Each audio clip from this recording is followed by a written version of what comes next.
Hello friends, నేను శరణ్యాని. ఇవాళ సంసారం ఒక సాగరం 19వ భాగం చదువుకుందాము. రచించిన వారు మీనా ముక్తేశ్వర్ గారు. జగపతికి ఏమీ తోచడం లేదు. ఇలాంటి అనుభవం ఎప్పుడూ లేదు జగపతికి. ఎందుకో పదే పదే జాహ్నవి గుర్తొస్తుంది. ఒక మనిషి లేకపోతే ఇలా పదే పదే గుర్తుకు వచ్చి అన్నం తినే బుద్ధి కావడం లేదు. నిద్ర పట్టడం లేదు. ఏమిటో ఇది అని తనలోని ఆలోచనలకు తనే నవ్వుకుంటున్నాడు. చాప మీద పడుకున్న జగపతి. ఏమీ తోచడం లేదు. ఎటు చూసినా జాహ్నవి కనిపిస్తుంది. ఇంటి ముందున్న ముద్దమల్లి చెట్టు పువ్వులు విరగ కాసింది. ఆ ముద్దమల్లి పువ్వులో నుండి జాహ్నవి ముఖం కనిపిస్తే మరింత ఆశ్చర్యం కలిగింది జగపతికి. పైకి లేచి కూర్చుని తలగొక్కున్నాడు. ఏంటి చిత్రంగా ఉంది. ఏమో సుబ్బలక్ష్మితో ఎన్నాళ్ళగానో అలవాటు ఉంది, కానీ ఎప్పుడూ ఇలా గుర్తొచ్చి తిప్పలు పడిందే లేదు. కావాలనుకుంటే సుబ్బలక్ష్మి దగ్గరికి వెళ్ళడం, పని ముగించుకుని రావడం అంతే తప్ప ఇలాంటి అనుభవం కలగలేదు ఎప్పుడు. దీనిని ఏమంటారో తెలియడం లేదు అని అలాగే అక్కడున్న కొబ్బరి చెట్టు ఆకులు కదులుతుంటే వాటి వైపు చూసి నవ్వుతున్నాడు జగపతి. జామ చెట్టు ఎక్కి కూర్చుని జాంకాయ తింటున్న జాహ్నవి కనిపించింది. మరి అక్కడున్నది కొబ్బరి చెట్టు కదా, జామ చెట్లా కనిపిస్తుంది ఏమిటి అనుకుని, ఏమిటో ఒకలా ఉంది. జాహ్నవిని తీసుకొస్తే బాగుంటుంది. 2-3 రోజులు అయింది, కానీ వారం ఉంచాలన్నారు కదా అనుకుని జగపతి అలాగే కళ్ళు మూసుకుంటే జగపతి గుండెల మీద జాహ్నవి వాలినట్టు అనిపించింది. జాను అంటూ తల నిమురుతూ కళ్ళు తెరిచేసరికి మ్యావ్ మ్యావ్ మ్యావ్ మ్యావ్ అంటూ పిల్లి కూర్చుని ఉంది. చిచి అంటూ పైకి లేచి కూర్చున్నాడు మళ్ళీ జగపతి. ఒరే జగ్గు, ఏంటి కొట్టు తీయవా? వెళ్ళి కాస్త కూడు తినిపోరా పనికి అంటూ వేర్లంకమ్మ పెద్దగా అరిచింది. వెళ్తానమ్మా అన్నాడు జగపతి. ఏంటో 2 రోజుల నుంచి సరిగ్గా ముద్ద ముట్టలేదు. పెళ్ళం మీద బెంగ ఏమిట్రా అంటూ నవ్వింది వేర్లంకమ్మ. ఓయబ్బో, ఇటువంటి మాటలు కూడా ఉన్నాయా ఈ చెత్తముండ దగ్గర అంటూ మనసులో తిట్టుకుంది అంజమ్మ. అత్తయ్య ఇదిగోండి అంటూ వార్చిన గెంజికి జీలకర్ర ఉప్పు కలిపి కరివేపాకుతో తాలింపు పెట్టి తీసుకొచ్చింది అంజమ్మ. చాలా నీరసంగా ఉన్నారు, తాగండి అంటూ దగ్గర కూర్చుంది. తాగుతాలే, నువ్వు లోపలికి వెళ్ళి పొట్టుపోయి సంగతి చూసుకో, వంట చేయాలంటూ అరిచింది వేర్లంకమ్మ. ఆ చిన్న కోడలను చూస్తే ముచ్చట, నన్ను చూస్తే విసుగు. కొడుకులు ఇద్దరితో బాగా మాట్లాడుతుంది. మళ్ళీ నా ముఖం చూస్తుంటే దెయ్యం కనిపిస్తుందేంటే, దెయ్యం ముఖం దానా అని మనసులో తిట్టుకుంటూ వెళ్ళింది లోపలికి అంజమ్మ.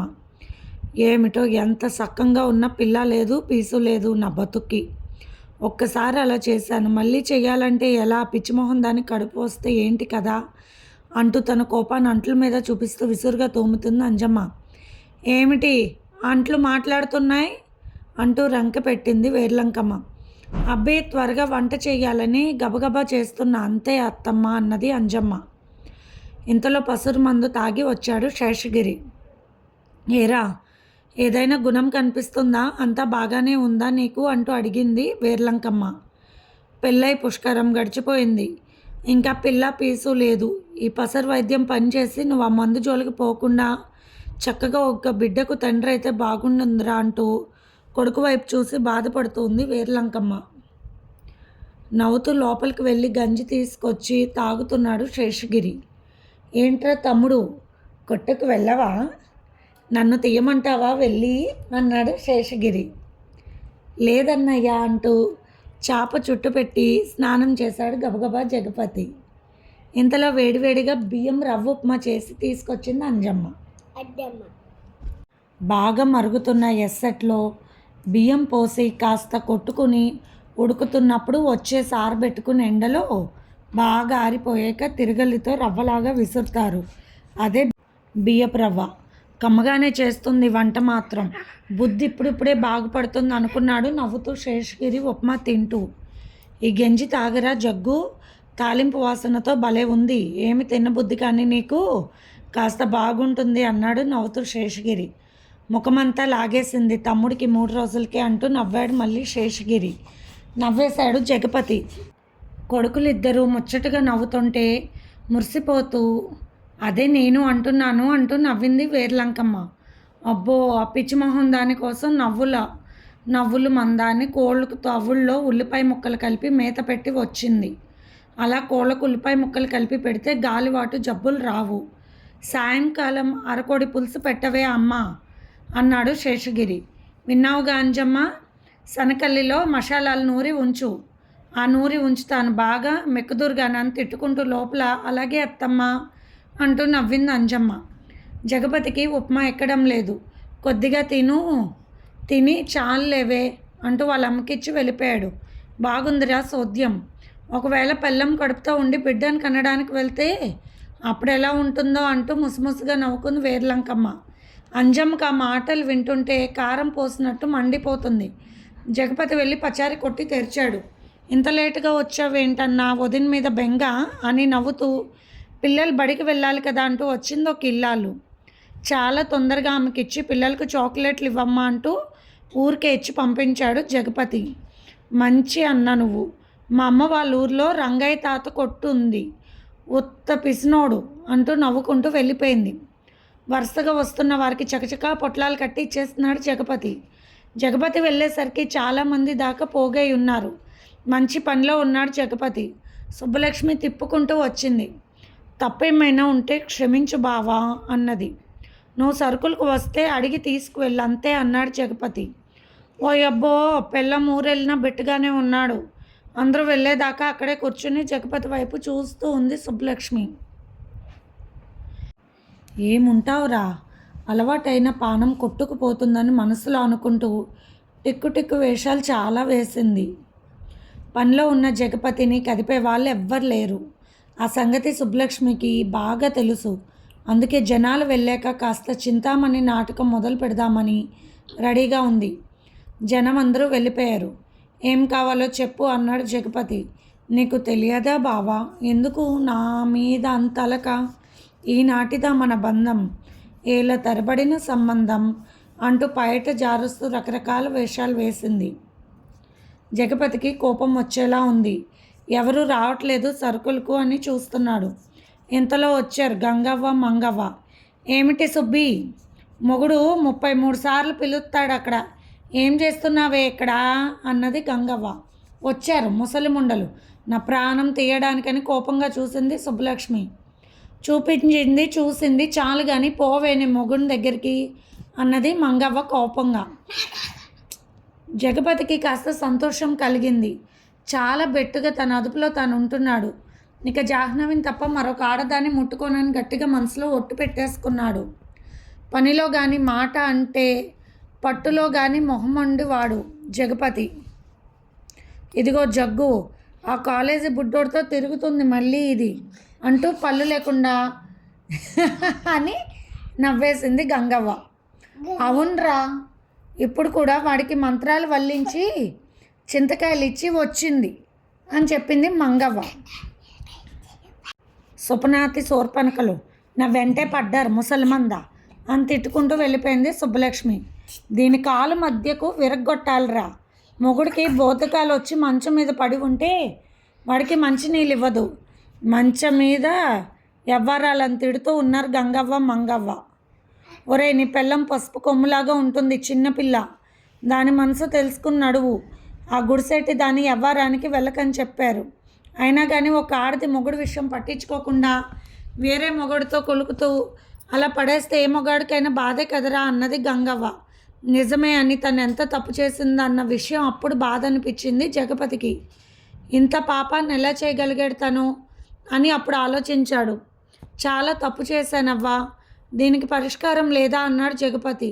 ఎందుకు లేదురా, దాని మొగుడికి వైద్యం చేస్తే మంచిగా అవుతాడు. మరీ తీవ్రమైన ఇబ్బంది కాదు వాడిది. ఈ సన్నాస్ దానికి అడ్డు అని ఇది చేయించడం లేదు.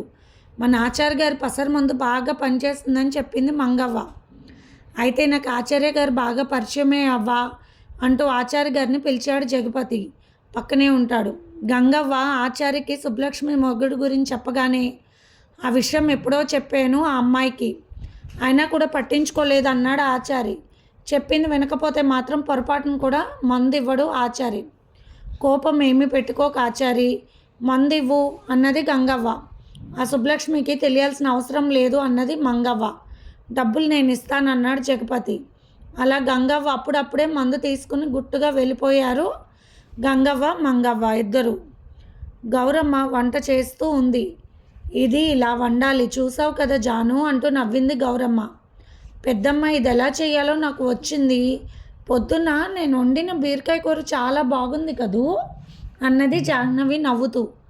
పొయ్యి దగ్గర ఎలా జాగ్రత్తగా ఉండాలో వంటలు ఎలా చేయాలో శుభ్రంగా వంటింటిని ఎలా ఉంచుకోవాలో అన్నీ వివరంగా చెప్తుంది గౌరమ్మ జాహ్నవికి. అవును పెద్దమ్మ, అత్తయ్య కూర వండుతుంది. చిన్న చేపల పులుసు, అన్నీ కారం ఉప్పు పసుపు అన్ని డబ్బాలు మూతలు తీసి పెట్టాలి ఆమె దగ్గర. ఆ చేపలు కడిగిన చేతులతోనే కారం డబ్బాలో చేయి పెట్టి ఇంత కారం పసుపు ఉప్పు అన్నీ కూడా ఆ నీచు చేతులతోనే వేస్తుంది. పైగా కిల్లి నములుతూ ఉంటుంది. నాకు చాలా చిరాగ్గా అనిపించింది. పచ్చడి నూరి ఒక గిన్నెలో మూత పెట్టి చిన్న గరిటెతో వేసుకుంటాం కదా మనం. అలా కాదు, గంజన్నంలో ఉల్లిపాయ నంచుకుంటూ అదే చేతితో ఆ పచ్చడి నాలుకకు రాసుకుని మళ్ళీ అదే చేయి పచ్చట్లో పెడతారని చెప్పుతూ రోతగా ముఖం పెట్టుకుంది జాహ్నవి. అలా ఉన్నప్పుడు మనమే నేర్చుకోవాలి పద్ధతులు. పచ్చడి కొద్దిగా తీసి చిన్న గిన్నెలో వేసి మీ అత్తగారి దగ్గర పెడితే సరిపోతుంది. అత్తయ్య గారు మీరు చెప్పండి, నేను వేస్తాను కారం ఉప్పు అంటూ ప్రతి డబ్బాలో ఒక చిన్న గరిటె వేసుకుని ఉంచుకుని జాగ్రత్తగా వేసుకోవాలి. అలా నువ్వు చేయడం మొదలు పెడితే అందరూ అలాగే చేస్తారు అన్నది గౌరమ్మ నవ్వుతూ. ఎక్కువగా నీచు తింటారు పెద్దమ్మ, నాకు వాంతు వస్తూ ఉంటుంది అన్నది జాహ్నవి. తప్పమ్మా, మనమేమీ బాపని వాళ్ళం కాదు కదా, తినేవాళ్ళమే. కాకుంటే మీ నాన్న ఇంటికి రావడం తక్కువ, మీ అమ్మకు పూజలు ఎక్కువ, అందువల్ల మీ ఇంట్లో నీచు కూరలు తక్కువే. మీ పెద్దనాన్న బాగా తింటారంటూ నవ్వుతూ చెప్పింది గౌరమ్మ. పెద్దమ్మ మరి వాటిని చంపి తింటే పాపం కదా అన్నది జాహ్నవి. లేదు జాను, ప్రతి జన్మకి ఆహార పద్ధతులు కొన్ని పెట్టాడు ఆ భగవంతుడు. ఆ అలవాటు ప్రకారం నడుచుకుంటారు. ఇది కొత్తగా వచ్చినది కాదు కదా, పురాతనంగా వచ్చేవి అంటూ చెప్పింది గౌరమ్మ. నాకు పొద్దున్నే దేవుడికి పూజ చేయాలని ఇష్టం. ఎలా చేయాలో నేర్పు పెద్దమ్మ అన్నది జాహ్నవి భుజం మీద వాలిపోతూ. గౌరమ్మ భుజం మీద వాలిపోతూ నాకు పూజ ఎలా చేయాలో చెప్పమ్మా అని అడిగింది. నా బంగారు తల్లి, ఆ విషయాన్ని మీ అమ్మ దగ్గర నేర్చుకో, చక్కగా చెప్తుందంటూ నవ్వుతూ జాహ్నవికి చక్కగా యాలక్కాయ పొడి వేసిన పాలు కలిపించింది గౌరమ్మ. ఇంతలో శివయ్య వచ్చాడు. ఇదిగో గౌరమ్మ తల్లి, పెద్ద చేప పడిందంట ఈషుడు గాడి వలలో. అందరం తలోక 2 ముక్కలు పంచుకున్నాము. చక్కగా ఉప్పు కారం మసాలా పెట్టి వేయించని చెప్పాడు శివయ్య నవ్వుతూ. సమయంలో మీ పెద్ద ఇలాంటివి తీసుకొచ్చినప్పుడు గౌరమ్మ తల్లి అని ముద్దుగా పిలుస్తారు నన్ను అంటూ నవ్వింది గౌరమ్మ. అవునా అంటూ జాను కళ్ళు పెద్దవి చేసి నవ్వింది. ఆ ముక్కల వైపు అలాగే చూసింది జాను. ఇలాంటి చేప ముక్కలంటే ఆయనకు చాలా ఇష్టం. పాపం చిన్న చేపలు తెచ్చుకొని తింటారు. ఇది పెద్దమ్మ ఎలా వండుతుందో చూడాలి, మా ఆయనకు చాలా ఇష్టం కదూ అని జగపతి ఊహల్లోకి వెళ్ళిపోయింది జాను పెద్దమ్మ దగ్గర వంట నేర్చుకుంటున్నావా అన్నారు శివయ్య. ఈ చేప ముక్కలు మా వారికి చాలా ఇష్టం అని చెప్పింది జాను. శివయ్య మాట సరిగ్గా వినక భర్త ధ్యాసలో ఉంది. మొత్తానికి జగపతి తెలివైనోడు, మల్లె పువ్వు లాంటి మా పిల్ల మనసు గెలుచుకున్నాడని సంతోషంగా నవ్వారు శివయ్య. వాళ్ళ పెద్దమ్మ పుల్లల పొయ్యి కాస్త రాజేసి ఉంచింది. చేప ముక్కలను శుభ్రంగా కడుగుతుంటే అలాగే చూస్తూ ఉంది జాహ్నవి. పసుపు ఉప్పు అన్నీ వేసి కడగాల పెద్దమ్మ అన్నది జాహ్నవి విచిత్రంగా. అవును, నీచుకంపు పోతుందే అని వాటిని శుభ్రంగా కడగడం, కారం ఉప్పు కలిపి ఉంచింది. చిన్న రోట్లో అల్లం వెల్లుల్లి ముద్ద నూరి అందులో కలపడం అన్నీ గమనించింది జాహ్నవి. కాసేపు పక్కన పెట్టి పెరట్లో తొట్టి దగ్గర ఉన్న నానబెట్టిన బట్టలు ఉతుకుతూ ఉంది గౌరమ్మ. ఇది ఫ్రెండ్స్ ఇవాల్టి ఎపిసోడ్. రేపు ఇంకొక ఎపిసోడ్తో మీ ముందుకు వస్తాను ఫ్రెండ్స్. అలాగే మీకు మా స్టోరీస్ నచ్చినట్టయితే మీరు లైక్ చేసి షేర్ చేసుకుని సబ్స్క్రైబ్ చేసుకోండి ఫ్రెండ్స్. బాయ్.